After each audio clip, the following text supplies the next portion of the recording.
We'd like to discuss a transition plan, Judith. It's just not working anymore. The words hung in the conference room like a bad smell, unmistakable and impossible to ignore. I sat at the head of the table, a position I had personally chosen when we first moved into these offices 8 years ago.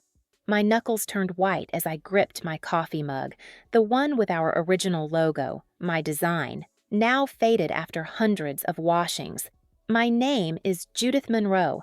I'm 58 years old, and 15 years ago, I co-founded Brightwave Creative in Madison, Wisconsin, with 2 college friends. We began with 3 desks and a printer in a converted storage room above a coffee shop.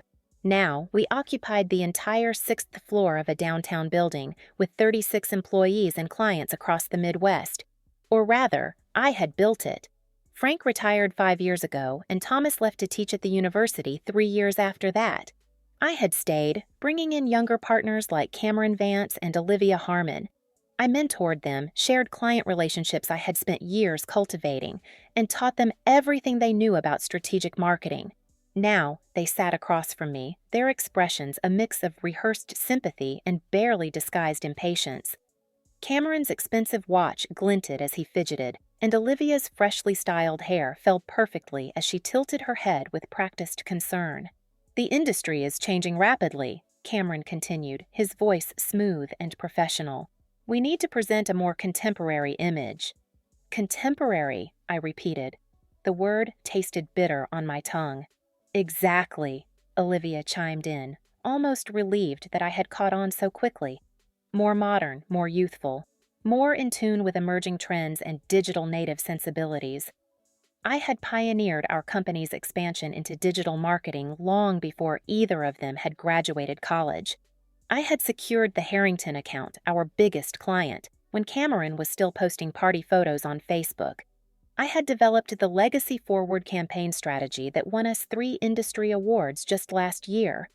But I had committed the unforgivable sin in advertising. I had aged. The lines around my eyes had deepened. My hair, once chestnut brown, was now a stylish silver gray. My hands, which had typed thousands of pitches, designed hundreds of campaigns, and shaken countless clients' hands, showed every year of hard work. "We're prepared to offer you a buyout package," Cameron said, sliding a folder across the table. "We think it's quite generous, considering." I opened the folder without changing my expression. The amount they offered was barely a third of what my equity stake was actually worth.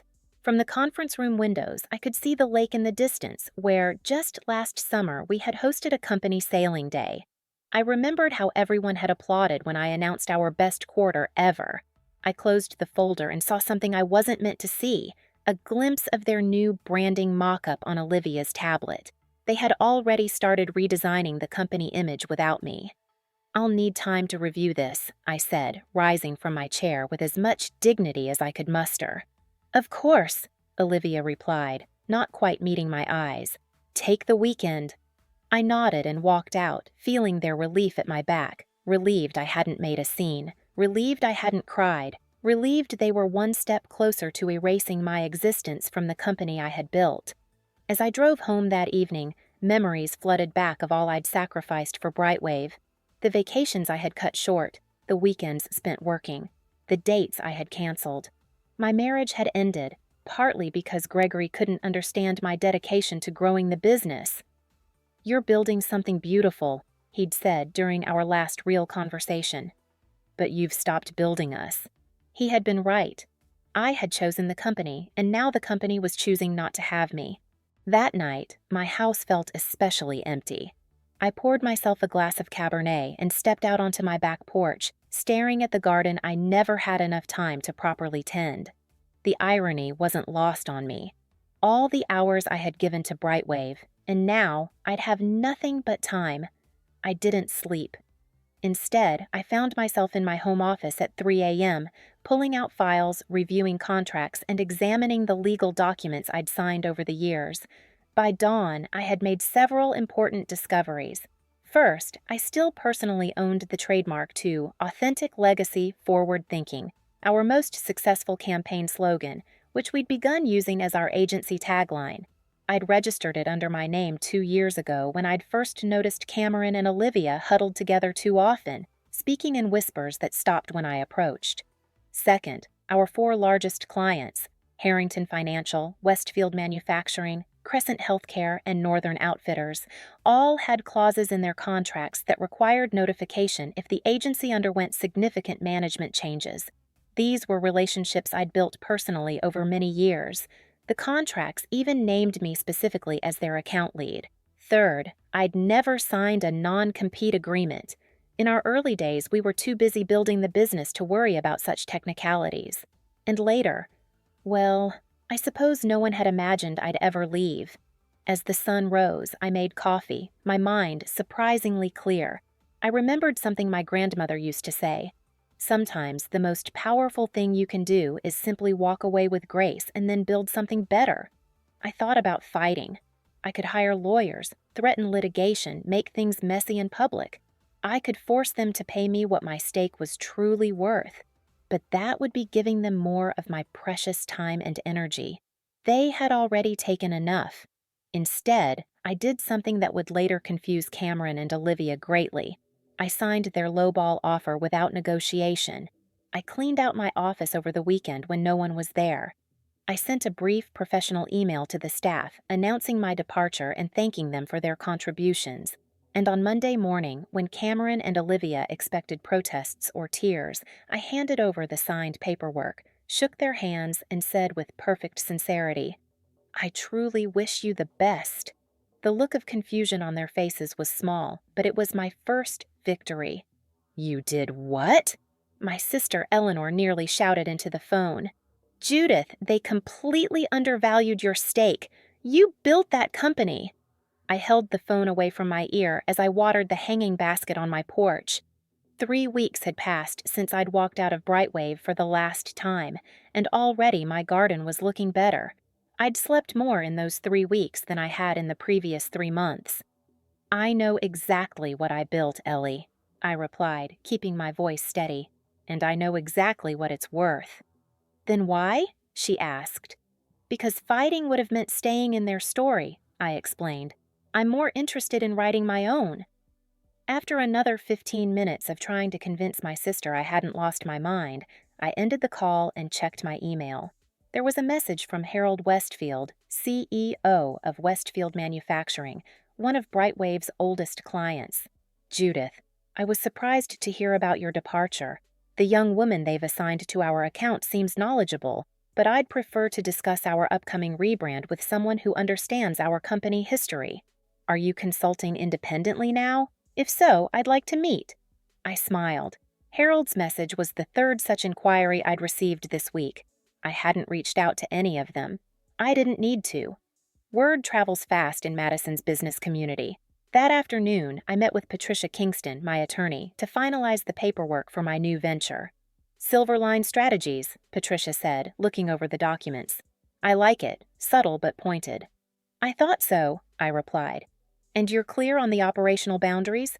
No direct solicitation of Brightwave clients, as agreed in your separation terms?" I nodded.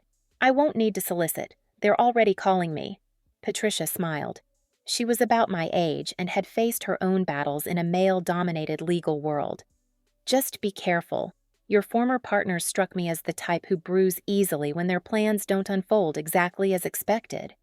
"They'll be fine," I said. "They wanted youth and energy, and that's what they have." "Whether that's what their clients want," she said with a knowing look, "is another matter entirely." As I drove home, I passed the Brightwave offices. Through the large windows, I could see Cameron leading a meeting, gesturing enthusiastically.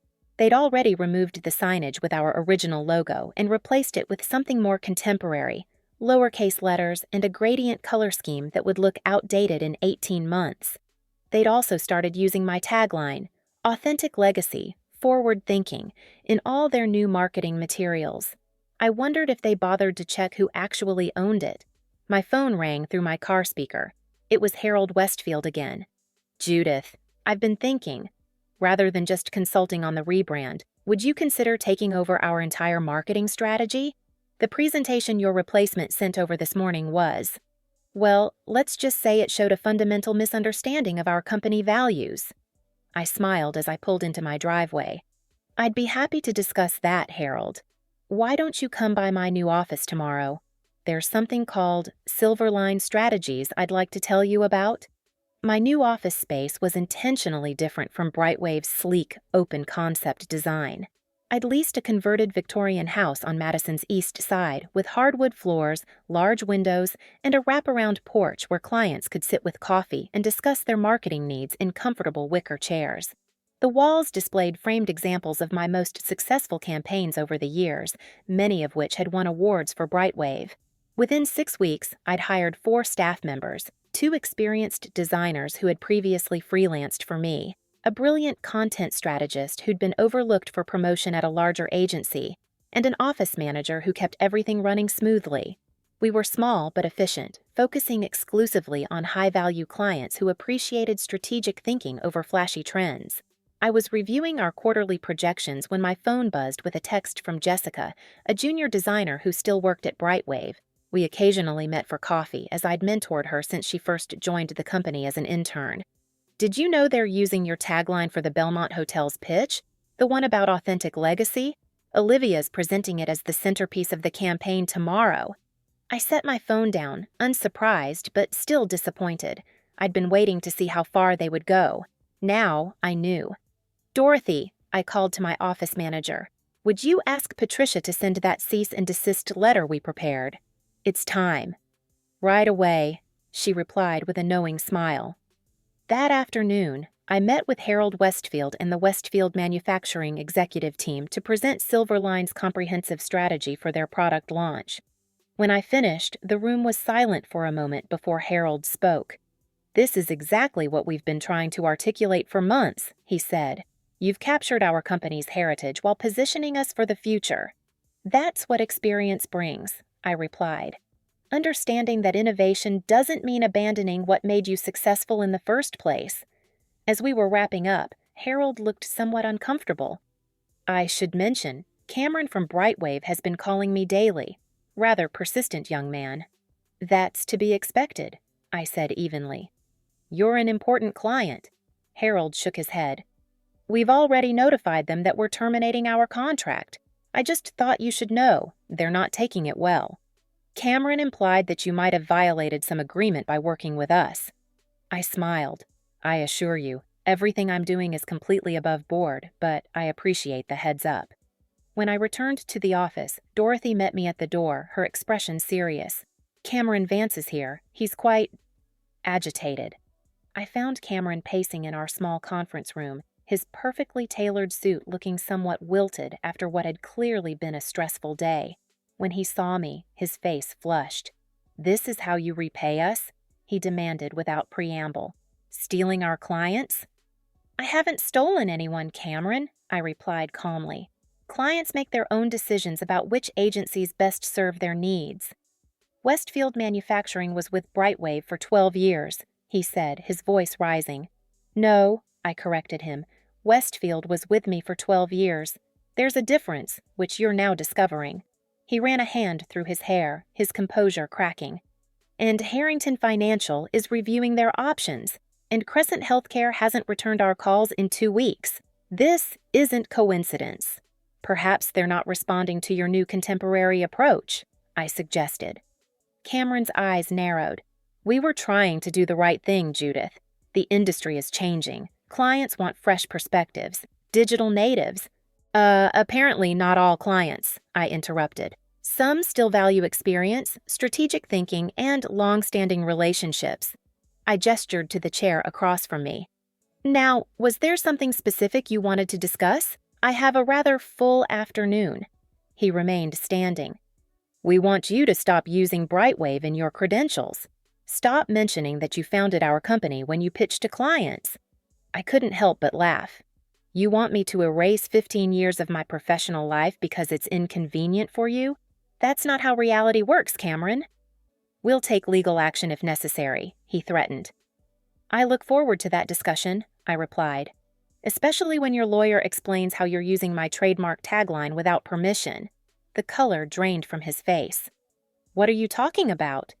Check your inbox, I said. Your counsel should have received our cease and desist letter about 20 minutes ago. The following weeks brought developments that Cameron and Olivia likely never anticipated when they orchestrated my departure. First, Harrington Financial, which represented nearly 30% of Brightwave's annual revenue, officially terminated their contract and signed with Silverline. Their CEO, Victoria Harrington, made a point of calling me personally.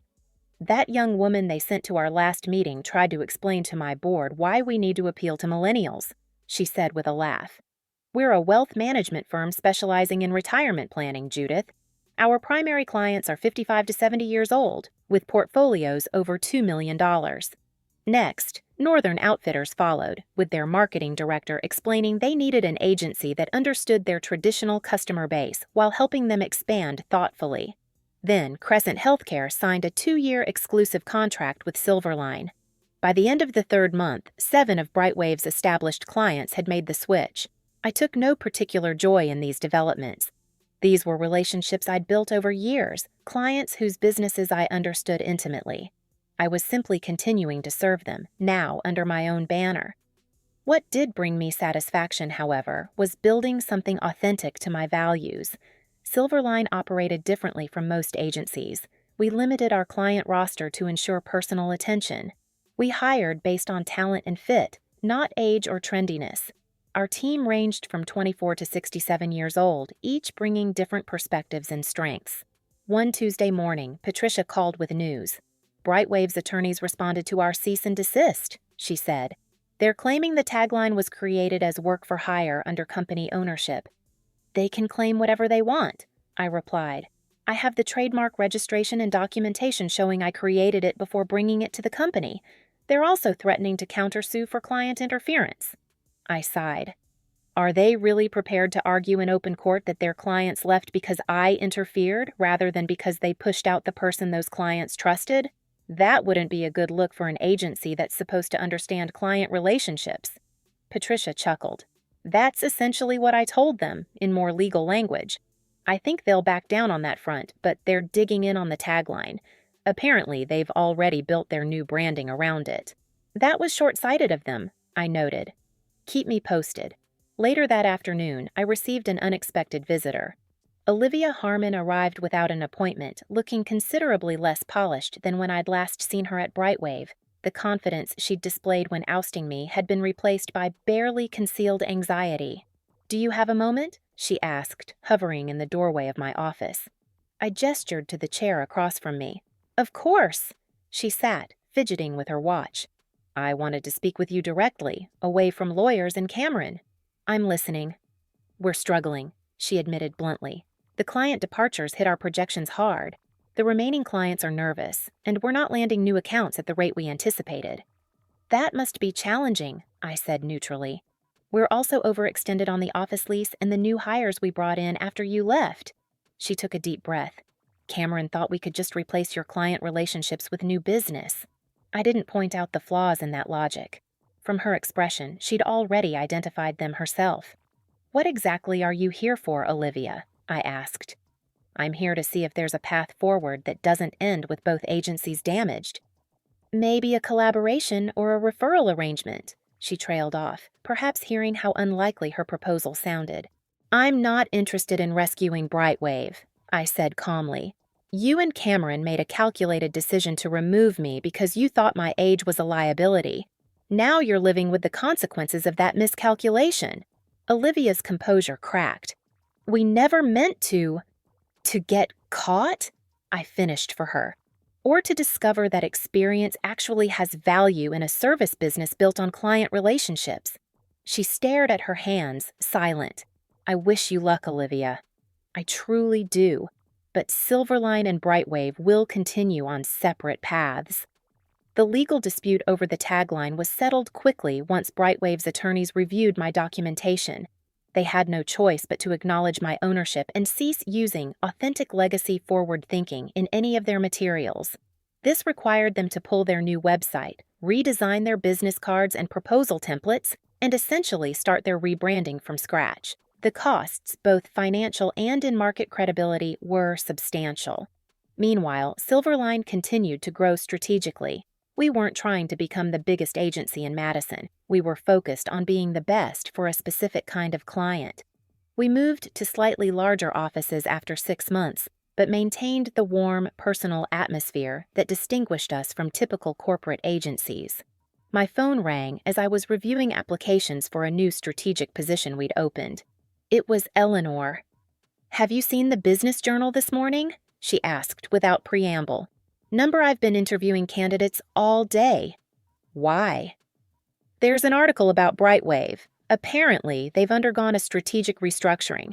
Cameron Vance is out as managing partner." I set down the application I'd been reading. "That's unexpected."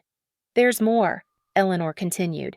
"They've brought in someone from Chicago to right the ship, a Susan Blackwell. She's quoted saying they're refocusing on core strengths and rebuilding client trust. And in other words," I added, trying to fix the mess Cameron and Olivia created. After we hung up, I found the article online. The strategic restructuring sounded like what it probably was: investors or bank lenders stepping in to salvage what remained of a suddenly struggling agency.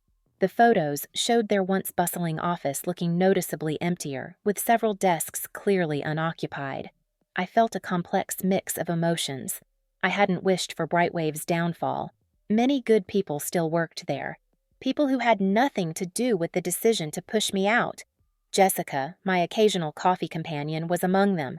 On impulse, I called her. "Jessica?" "It's Judith. I just read about the changes at Brightwave. Are you all right?" There was a pause before she answered. "It's been a difficult few weeks. Cameron cleared out his office last Friday. They've let go about a quarter of the staff." "I'm sorry to hear that," I said, and meant it. "Were you affected?" "Not yet," she replied. "But morale is terrible. Everyone's updating their resumes." I thought for a moment. "Jessica, we're looking for a junior art director at Silverline. Someone with a fresh perspective and digital skills, but who also appreciates strategic thinking. Would you be interested in interviewing?"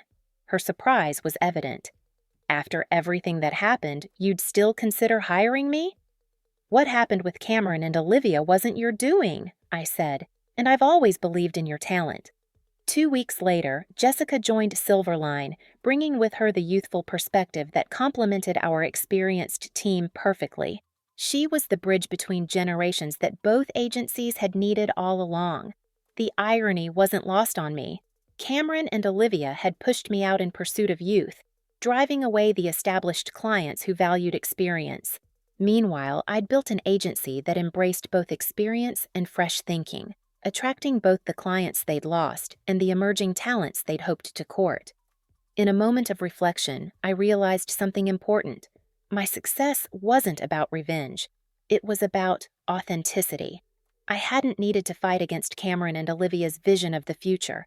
I simply needed to create something better, something that recognized the value of every stage of professional life, including my own. Sometimes the most powerful response to being undervalued is simply to build something that reflects your true worth. 1 year after my unceremonious exit from Brightwave, I received an invitation that brought everything full circle. The Madison Business Association wanted to honor me with their Lifetime Achievement Award at their annual gala. As I stood at the podium, looking out at the gathered business leaders of Madison, I saw many familiar faces. Harold Westfield and Victoria Harrington were seated at a front table. Jessica sat with our Silverline team, beaming proudly. Even Patricia had come, despite her general aversion to networking events. In the back corner, I spotted Olivia, now Brightwave's managing partner following the company's restructuring. Our eyes met briefly, and I gave her a small nod, which she returned after a moment's hesitation. "When I was asked to leave the company I founded at age 58, I began.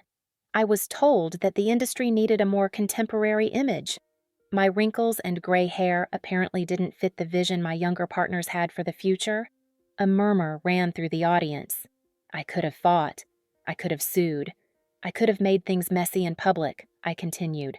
Instead, I chose to channel my energy into building something new, something that embraced the value of experience while still welcoming fresh perspectives. I gestured to our Silverline table where our diverse team sat together. In just 1 year, Silverline Strategies has become one of the fastest-growing agencies in the region, with a client waitlist that now extends to 9 months. We've won multiple industry awards, expanded to 15 employees, and most importantly, we've proven that effective marketing isn't about the age of the marketers. It's about understanding the needs of the clients and their customers. I paused, making eye contact with Olivia again. I want to thank my former partners for giving me the push I needed to build something truly authentic to my values. Sometimes the best opportunities come disguised as disappointments. The applause was thunderous as I accepted the award, a beautiful crystal sculpture that now sits in Silverline's reception area. A reminder that sometimes the most effective revenge is simply outshining those who underestimated you. 2 years after founding Silverline, I received a call from Susan Blackwell, the consultant who had been brought in to salvage Brightwave after its strategic restructuring. "I'm not sure if you're aware," she began, "but I've been authorized to explore potential merger opportunities for Brightwave. The investors feel the company might be stronger as part of another agency." I wasn't entirely surprised. Despite Olivia's best efforts and Susan's expertise, Brightwave had never fully recovered from the client exodus and rebranding disasters. "And you're calling me because?" I asked, though I suspected I knew the answer. "Silverline would be an ideal partner," Susan replied. "You understand the market. You've worked with many of our remaining clients in the past, and your agency has the stable financial footing that Brightwave currently lacks." The irony was almost too perfect. The company that had discarded me for being too old was now asking to be rescued by the very agency I had built in response to their ageism. "I appreciate the call, Susan," I said carefully, "but Silverline isn't looking to acquire other agencies at this time. We're growing organically at a pace that allows us to maintain our culture and values." "I understand," she said, sounding disappointed but not surprised. "If you change your mind—" "I'll let you know," I assured her, though we both knew I wouldn't. After we hung up, I sat in my office, looking out at the garden we'd planted behind our Victorian house office. The late afternoon sunlight filtered through the trees, casting dappled shadows on our patio, where 2 team members were discussing ideas for a client presentation. I felt no satisfaction in Brightwave's struggles. What I felt was gratitude for the journey that had led me here, to a place where I could build something true to myself, surrounded by people who valued what I brought to the table, wrinkles and all. When I left Brightwave, I hadn't set out for revenge. I had simply refused to accept the narrative that my age made me less valuable. In doing so, I had written a new story, not just for myself, but for everyone who had ever been told they were past their prime when their best work was still ahead of them.